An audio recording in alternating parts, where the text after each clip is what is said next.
Shalom.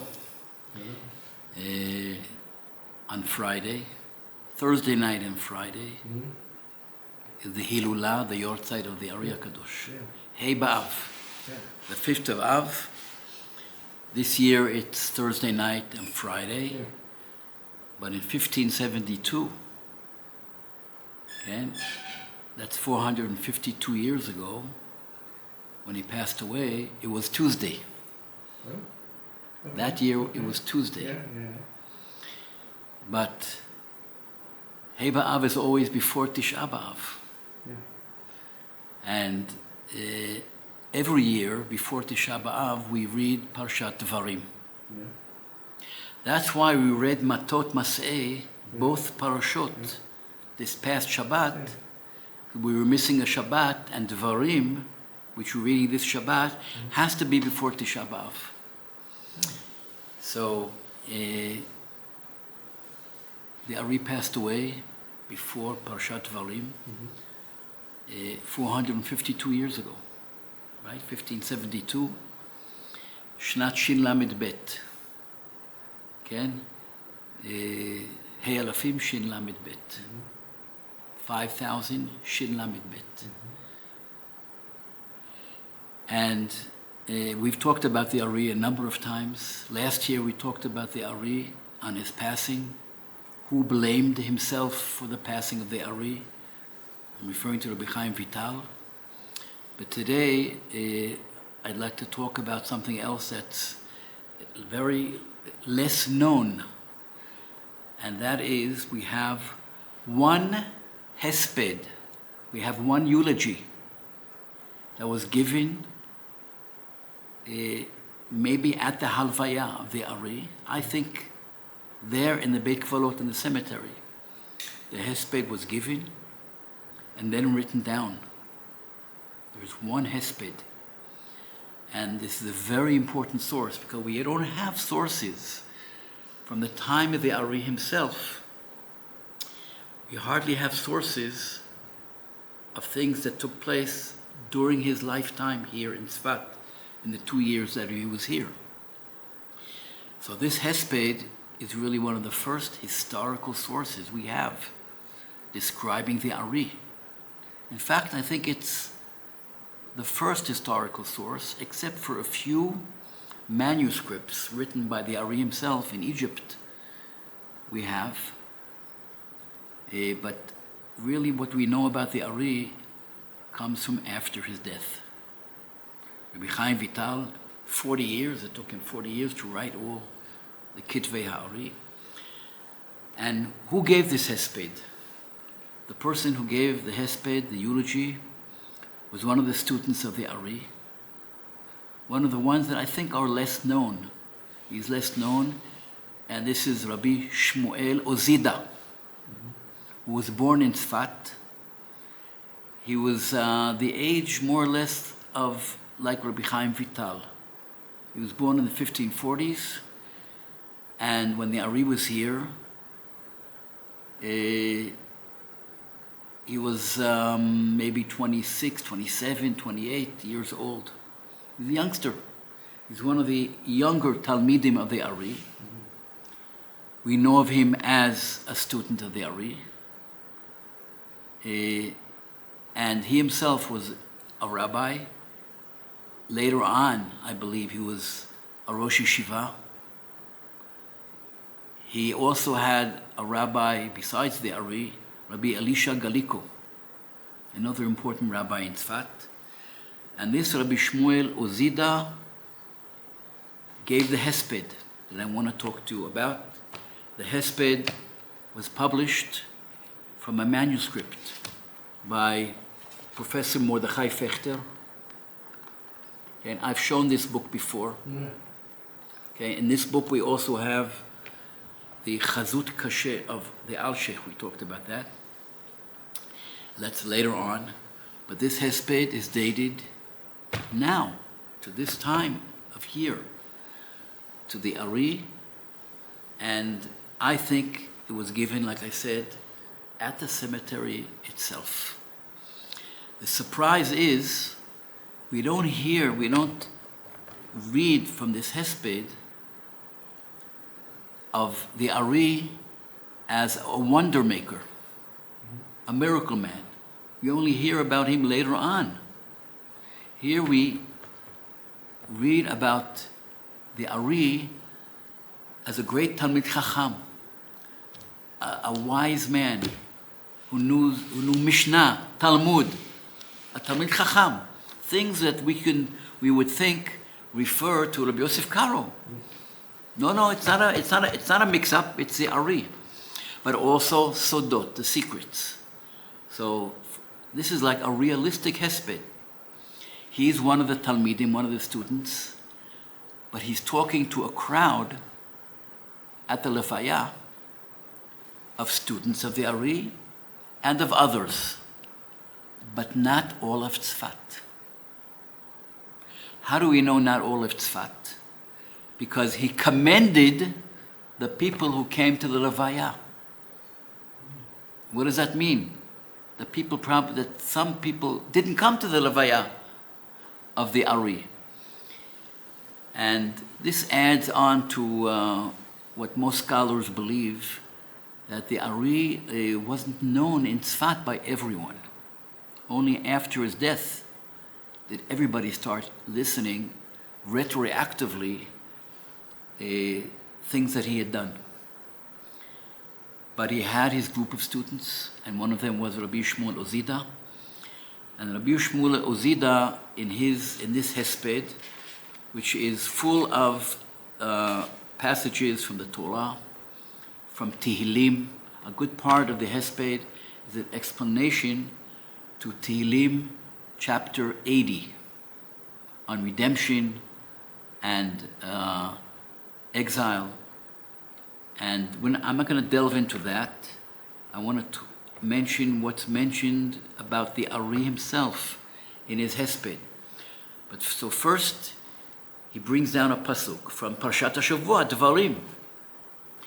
And he begins, first he writes, again, at the beginning, Drash al Chacham Shalem HaChassid. Whenever it says Chassid here, okay, 450 years ago, we're not talking about the Chassidim that came 200 years later. But the word Chassid we have already in the Gemara. These are people who were very into doing all the mitzvot. Hakpada Gemora, the Chassidim. And so, Drash al Chacham Shalem HaChassid Ha'anav, HaMekubal, yes, of course, HaMekubal, HaEloki, Kavod Moreno Harav Rabbi Yitzhak Luria. Nun Ayin, Nishmato Eden. And he starts by saying, Rav Lachem Shevet Bahar Hazeh. That's one of the first passages in Sefer Dvarim. Moshe Rabbeinu starts reviewing the history of 40 years in the desert. And he says, yes, we were at Har Sinai. And then Hashem tells them, now it's time to leave. It's enough you're sitting here at Har Sinai almost a year. It's time to leave Mount Sinai. Rav lachem shevet bahar hazeh. And then he says to the people in the cemetery, I believe, okay, you're standing here in the sun. It's summer, it's hot today. It was hot then also. We're all standing here on this mountain in the sun, okay, at the Levaya of the Ari, and he commends the people who came to the Levaya. But he's saying, it's not that you all left your jobs and left your stores to come, because nowadays, okay, most of the stores are empty, and there's unemployment. This is the beginning of the downfall, of the economic downfall of Tzfat. But he still commends the people who came to the Levaya, which means not all of Tzfat came, because not all of Tzfat knew about the Ari. Maybe they didn't even hear about his passing. So that's one thing. Rav lachem shevet bahar hazeh. But then he says, Rav. Harav, Rabbeinu Yitzchak Luria. He was our Rav also. And And he says, Rav lachem shevet bahar hazeh? Our rabbi, what's he doing here, being buried in the cemetery? Our Rav, okay? Shevet bahar hazeh, he doesn't belong to the cemetery. He shouldn't have passed away, because he passed away early. He passed away before he got to 40.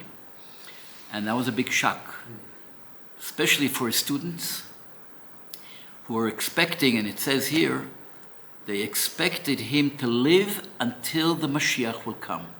It doesn't say specifically that Rav Shmuel Oida said, the Ari, we thought of him as the Mashiach. Not Mashiach ben Yosef, not Mashiach ben David, but he does write that we expected him to live until the time of the Mashiach.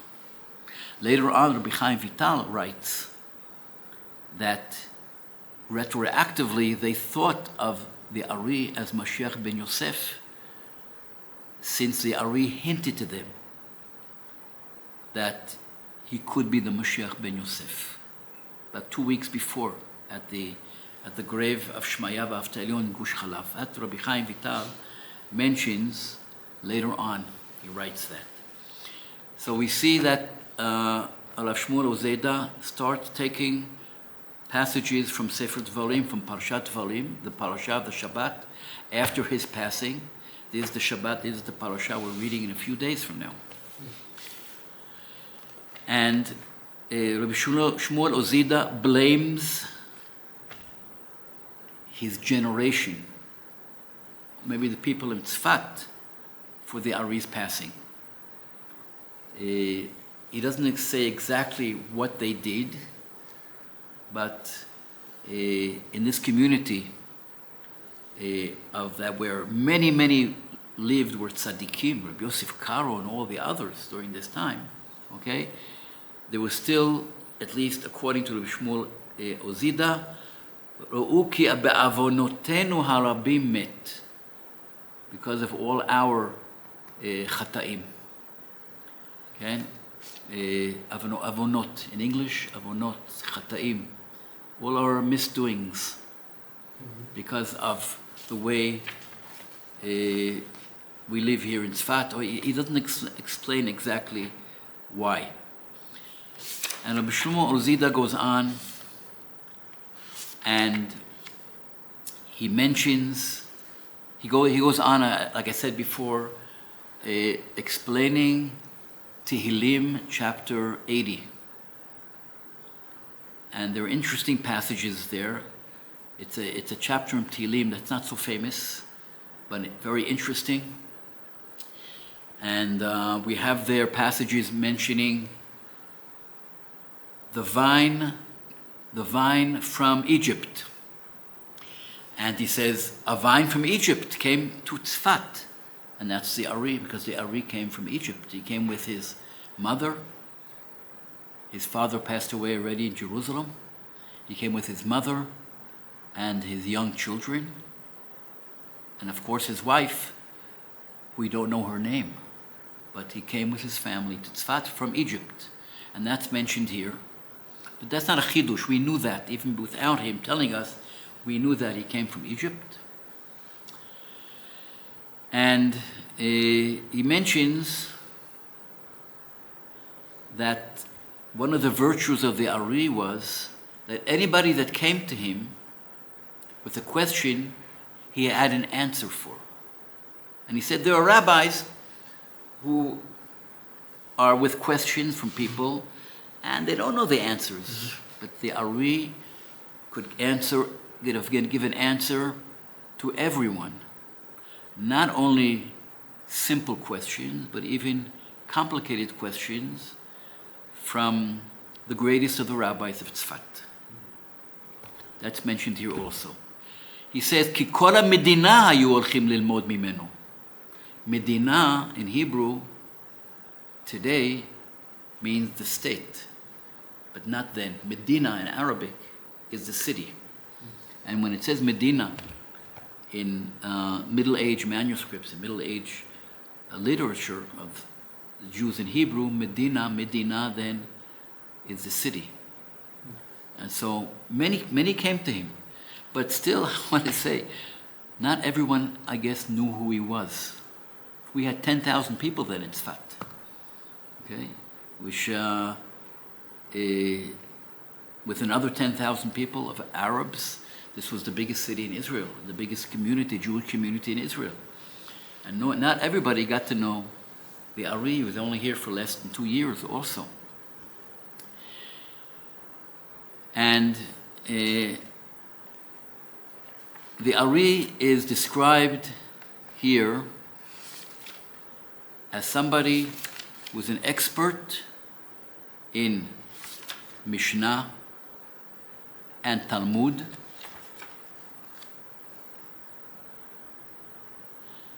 I want to quote this.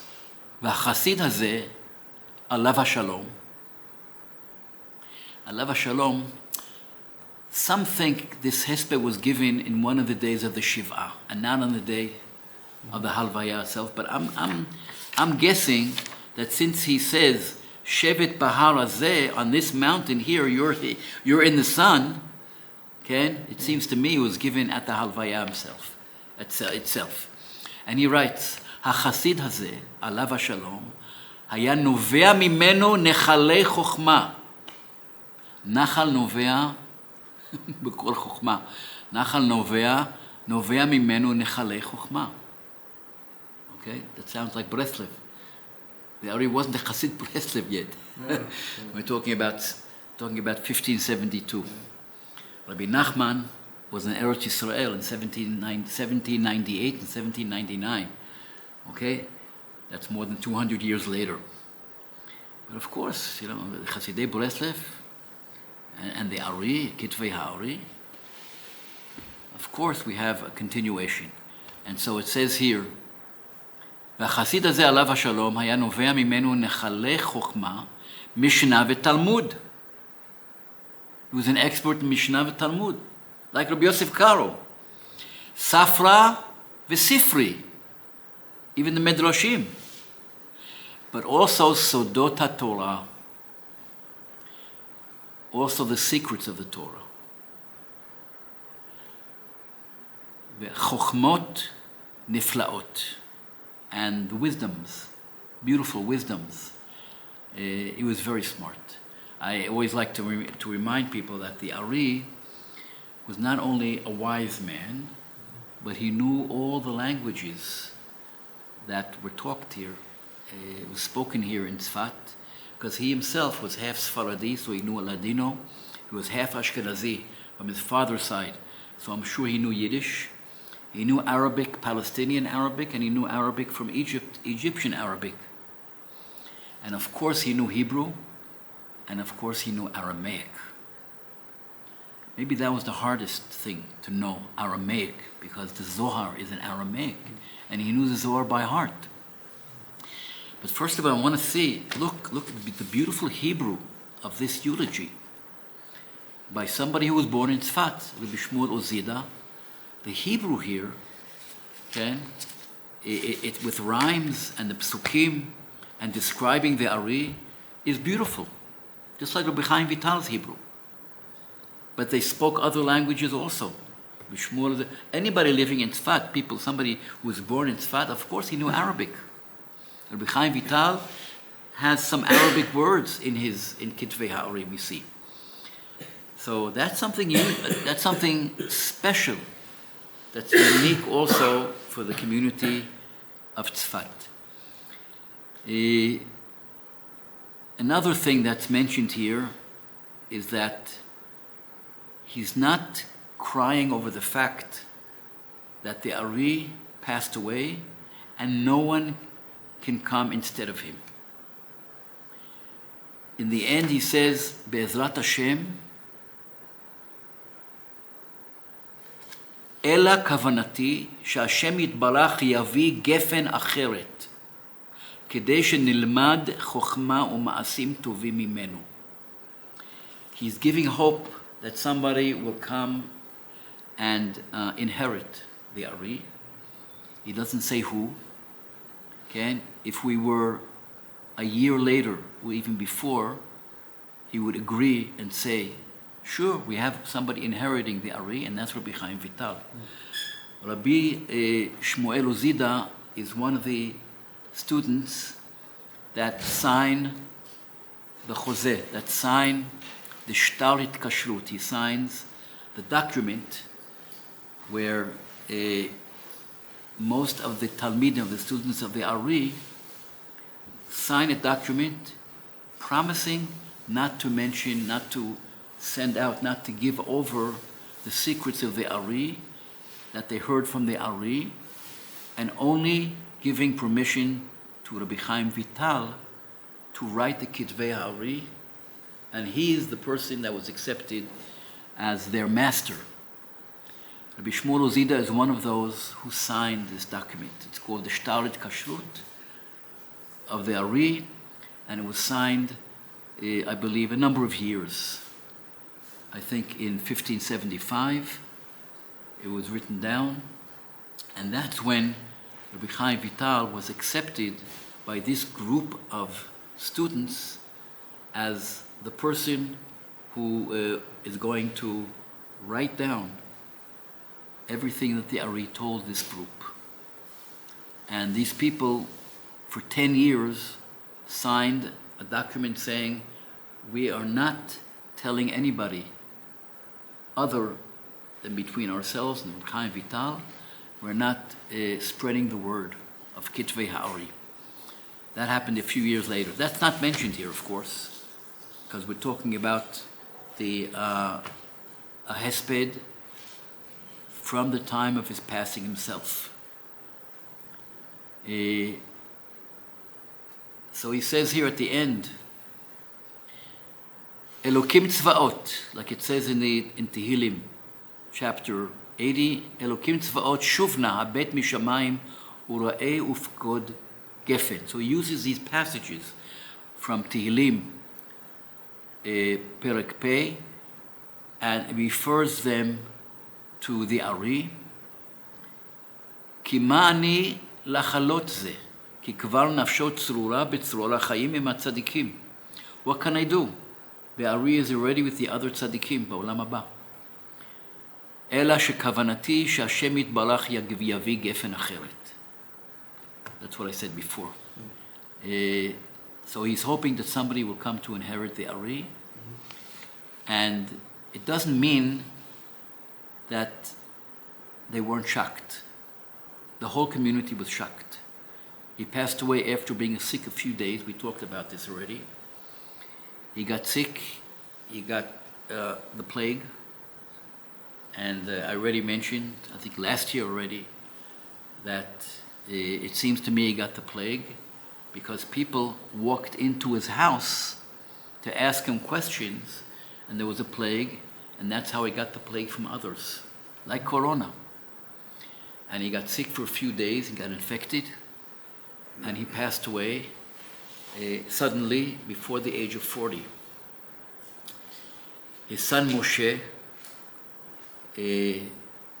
who they did Halacha for, when they came to Tzfat, they did the first Halacha for his son Moshe by Rabbi Shimon Bar Yochai. His son Moshe also passed away as a youngster.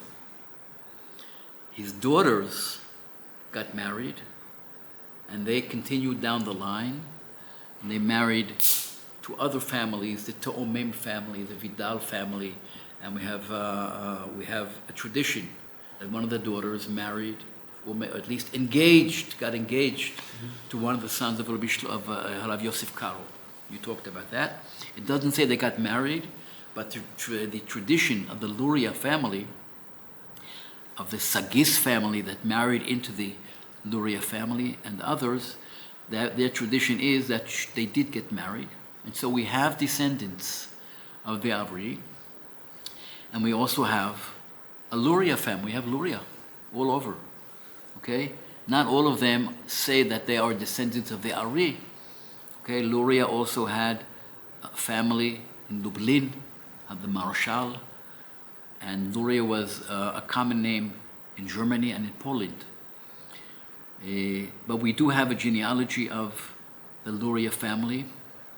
Yosef Sanes, who's with us today, Okay, and I think, I don't know, I forgot where he lives, but he made a whole genealogy of the Luria family. But he passed away on Hei B'Av, on the 5th day of Av, a few days before Tisha B'Av, in the middle of the 9 days. Okay? And it was a big shock. So let me finish up with the two last passages of the eulogy. Rabbi Shmuel, Shmuel Oida writes, Tam v'nishlam. 3 times tam, finished, v'nishlam. Shevach la'el borei olam, hadrash shedarashti, ani Shmuel Oida, al mori v'Rabbi, kvod morenu harav, Rabbi Yitzchak Luria. Okay, the full name of the Ari is here, and he writes, this is me, Shmuel Oida. I'm writing down the hesped that I gave, most probably orally, at the cemetery of Tzfat on the 5th day of Av, then Shnat Shin Lamid Bet, 1572. So that's the hesped, the only hesped we have on the Ari. Thank you very much. Well,